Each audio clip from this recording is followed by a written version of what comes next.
नमस्कार दोस्तों, welcome back to your own channel Wealth Saga. I hope आप लोगों ने वीकेंड को गेनफुली यूज़ किया होगा, गेनफुली स्पेंड किया होगा। एनीवे, बात करें अगर हम लोग ग्लोबल इंडाइसेस की, तो एसजीएक्स निफ्टी आपको 77 पॉइंट्स की गैप डाउन ओपनिंग दिखा रहा है। बात करें एशियन मार्केट्स की, तो एशियन मार्केट्स में मिक्स क्यूज है with this slightly bullish bias. However SGX Nifty open हो रहा है 15,750 के आसपास। So let's see Indian markets में आपको कितनी गैप डाउन ओपनिंग एक्सपेक्ट करनी चाहिए।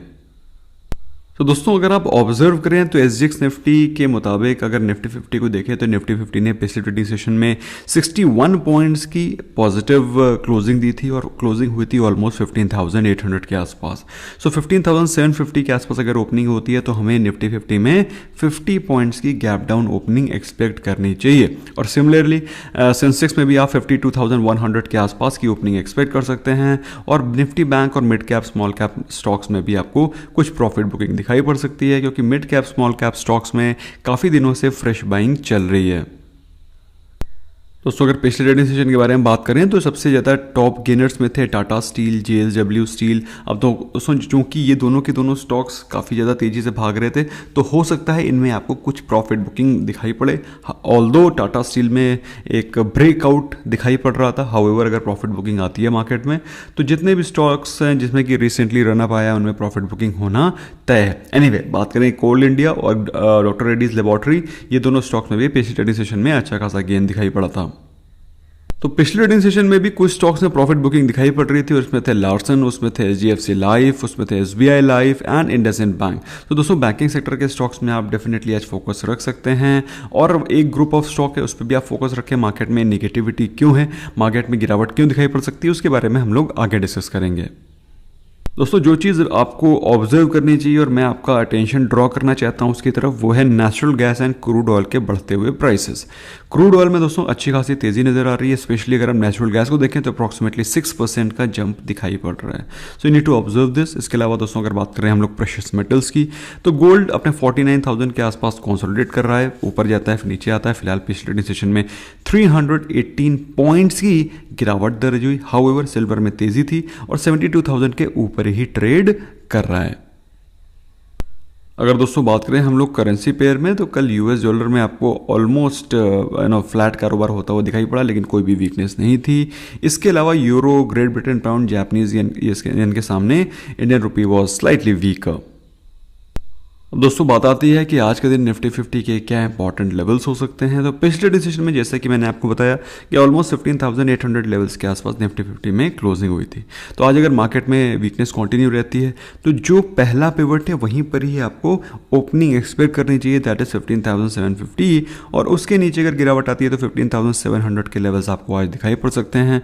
सो एज पर पिवट चार्ट आपको ज़्यादा गिरावट दैट इज बिलो 15,700 एक्सपेक्ट नहीं करनी चाहिए। हाउएवर, जैसे कि मैं आपको पहले बता चुका हूं कि 15,500 के आसपास निफ्टी 50 के स्ट्रॉन्ग सपोर्ट जोन है, उसके नीचे आपको मार्केट में गिरावट एक्सपेक्ट नहीं करनी चाहिए। 15,500 टूटता है तब का तब देखेंगे। फिलहाल बात करें हम लोग ऊपर के लेवल्स की, अगर कोई चीज़ पॉजिटिविटी या फिर मार्केट में कुछ तेजी आती है तो जिसके कि चांसेस आज बहुत कम हैं, तो आपको 15,850 एंड 15,900 के लेवल्स दिखाई पड़ सकते हैं। The chances of these levels are very meagre today. अच्छा, पिछले ट्रेडिंग सेशन में निफ्टी बैंक में गिरावट थी, और जैसा कि मैंने आपको बताया ऑलमोस्ट 35,000 के लेवल्स पे निफ्टी बैंक ट्रेड कर रहा है। आज के दिन अगर गिरावट होती है तो 34,850, 34,650 के लेवल आपको दिखाई पड़ सकते हैं। तो दोस्तों, ये आपको ध्यान रखना है, you have to observe this. ये 35,000 टूटता है तो ये लेवल, और 35,850 टूटता है with some good momentum and big volume, big candle, अच्छी वीकनेस के साथ, तो फिर आपको 34,650 के लेवल दिखाई पड़ सकते हैं। ऊपर के लेवल बात करना दोस्तों आज ठीक है नहीं, क्योंकि आज मार्केट में थोड़ा सा प्रॉफिट बुकिंग और नेगेटिविटी आपको दिखाई पड़ेगी। उसका रीज़न मैं ऑफकोर्स आपको बताऊंगा। और 35,300 एंड 500 आपको सिर्फ नोट डाउन करके रखना है इन केस मार्केट में। देखो दोस्तों, आपको पता सारी चीज़ें होनी चाहिए, आप उसको यूज़ करें, इंप्लीमेंट करें या ना करें, but you should be aware of each and everything. Anyway, पिछले डिसीजन में दोस्तों एफआईआईज ने बाइंग करी थी, डीआईएस ने भी बाइंग करी थी। एफआईआईज ने बाइंग करी थी थोड़ी और डीआईएस ने बाइंग करी थी थोड़ी से ज़्यादा। इसके बाद दोस्तों गुड न्यूज़ क्या है? सबसे पहली चीज़ तो क्या है, गुड Q4 रिजल्ट्स अभी भी चल रहे हैं। There is no negative news as far as the Q4 results are concern. The market is showing very very good Q4 results. इसके दोस्तों अगर बात करें हम लोग फंड रेजिंग न्यूज़ की, तो रुचि सोया में न्यूज़ आ रही है कि 4,300 करोड़ का फ्रेश फंड रेज करने वाले हैं।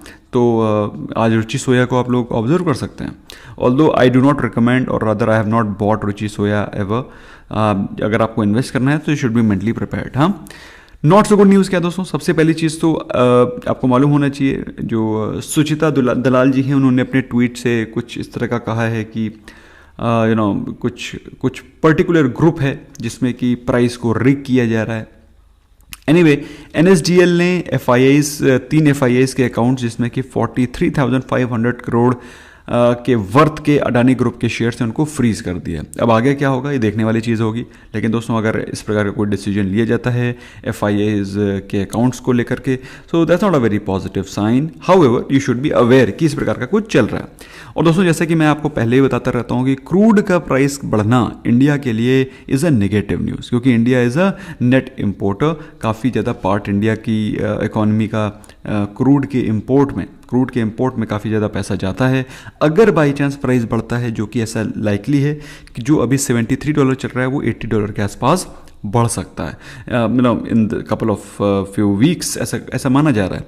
तो अगर 80 पहुंचता है तो इंडिया के लिए एक बहुत बड़ा डेंट होगा इकोनॉमी के लिए, which is not a very positive news. इसके अलावा दोस्तों बात करें आज के दिन जो इंपॉर्टेंट रिजल्ट्स आने हैं, उनमें है coal India, BF utilities, JB chemical, IDFC, IFB India and Kajaria cement. तो एक्सपेक्टेड है कि IFB India, coal India, JB chemical, इन सबके रिजल्ट्स बेहतर होंगे।